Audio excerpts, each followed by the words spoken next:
সবসময় মনে রাখবেন, সফলতার একটা সূত্র, দোষ ধরবেন নিজের, অন্যের করবেন প্রশংসা। যাকে সামনে খারাপ মনে হবে, খারাপ মনে হওয়ার ঘৃণা আসার আগেই আপনি নিজেকে শোনাবেন, তার চাইতে আমি বেশি খারাপ, তার চাইতে আমি বড় গুনাহগার, তার চাইতে বড় আসামি আমি। দেখবেন ওর প্রতি আপনার খারাপ ধারণা আসবে না, ঘৃণাও আসবে না। কেন বলছি এই কথা জানেন? আমরা সবসময় অন্যের দোষ দেখার জন্য দূরবীন ইউজ করি, কিন্তু মূলত দরকার ছিল আমাদের আয়না ইউজ করে নিজের চেহারা দেখা, নিজের অতীতকাল দেখা, নিজের কর্ম দেখা। কথা বলেন ঠিক কিনা?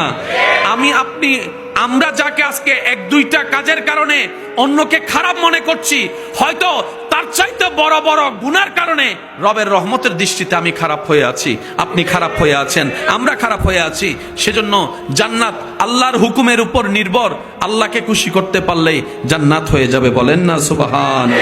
বিপদ আসবে, দুঃখ আসবে, মুসিবত আসবে, ক্ষতি আসবে, দুশ্মন হবে, আপন পর হবে, লস হবে, ফেল হবে, চোখের পানি আসবে, অন্তর ভাঙবে, কারণ এটা জান্নাত নয়, এটার নাম কি? ফরমানকার এবার আল্লাহ পাককে বান্দা বলে, আল্লাহ আমি তো ছোট একটা মানুষ, আমি তো ছোট একটা আল্লাহ, আমি যখন চাকরি করেছি বস্তা আলগাতে দিয়েছে, আমার মহাজনও আমার শরীরের বাইরে আলগাতে দেয় নাই। আমি যদি আলগাতে পারি 50 কেজি, আমাকে 40 কেজি দিয়েছেন, আমাকে মহাজন মায়া করত।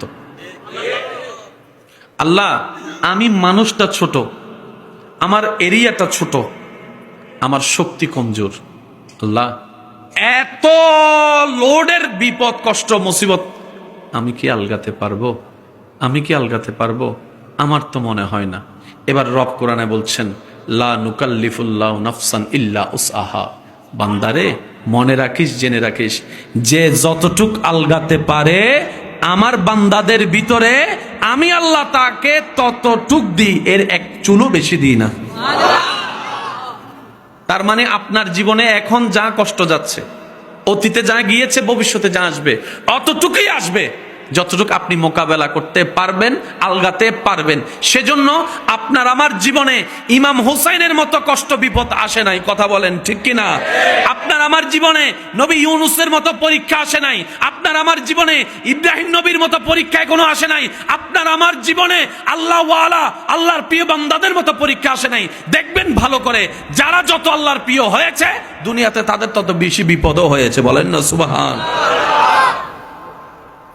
কথা কি মনে থাকবে ইনশাল্লাহ?